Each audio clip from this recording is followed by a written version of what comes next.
ओशो नाना के गुरु से बहस करते हैं।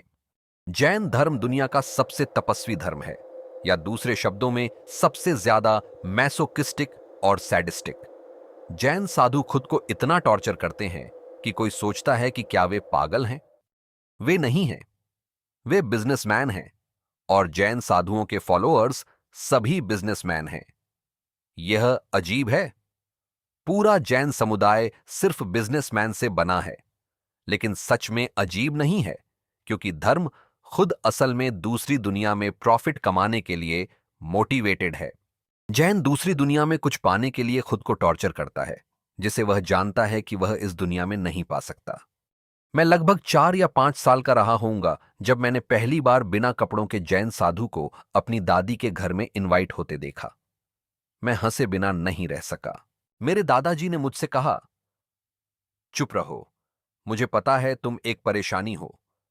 जब तुम पड़ोसियों के लिए सिर दर्द बनोगी तो मैं तुम्हें माफ कर सकता हूं, लेकिन अगर तुम मेरे गुरु के साथ शरारत करने की कोशिश करोगी तो मैं तुम्हें माफ नहीं कर सकता। वह मेरे गुरु हैं, उन्होंने मुझे धर्म के अंदरूनी राज बताए। मैंने कहा, मुझे अंदरूनी राजों की चिंता नहीं है, मुझे उन बाहरी राजों की चिंता है जो वह इतने साफ साफ दिखा रहे हैं। वह नंगे क्यों हैं?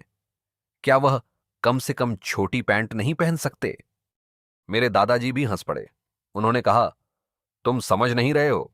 मैंने कहा, ठीक है, मैं खुद उनसे पूछूंगा। फिर मैंने अपनी दादी से पूछा, क्या मैं इस बिल्कुल पागल आदमी से कुछ सवाल पूछ सकता हूं जो लेडीज और जेंटलमैन के सामने नंगे आता है? मेरी दादी हंसी और बोली, जाओ और अपने दादाजी की बातों पर ध्यान मत दो। मैं तुम्हें इजाजत देती हूं। अगर वह कुछ कहते हैं तो बस मेरी तरफ इशारा करना और मैं उन्हें ठीक कर दूंगी। वह सच में एक खूबसूरत औरत थी, हिम्मत वाली, बिना किसी लिमिट के आजादी देने को तैयार। उसने मुझसे पूछा भी नहीं कि मैं क्या पूछने वाला हूं। उसने बस कहा, आगे बढ़ो। सारे गांव वाले जैन साधु के दर्शन के लिए इकट्ठा हुए थे। सो कॉल्ड प्रवचन के बीच में मैं खड़ा हो गया।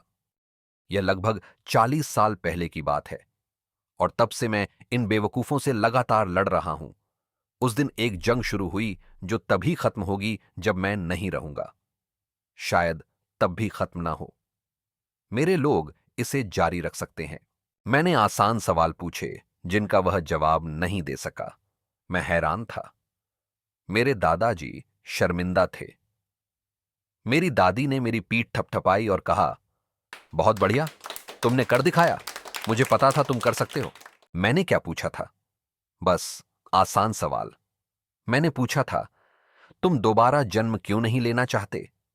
जैन धर्म में यह एक बहुत ही आसान सवाल है, क्योंकि जैन धर्म दोबारा जन्म न लेने की कोशिश के अलावा और कुछ नहीं है।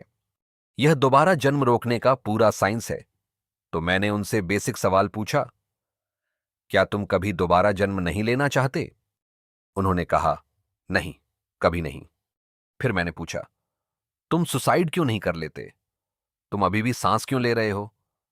क्यों खाते हो? क्यों पानी पीते हो?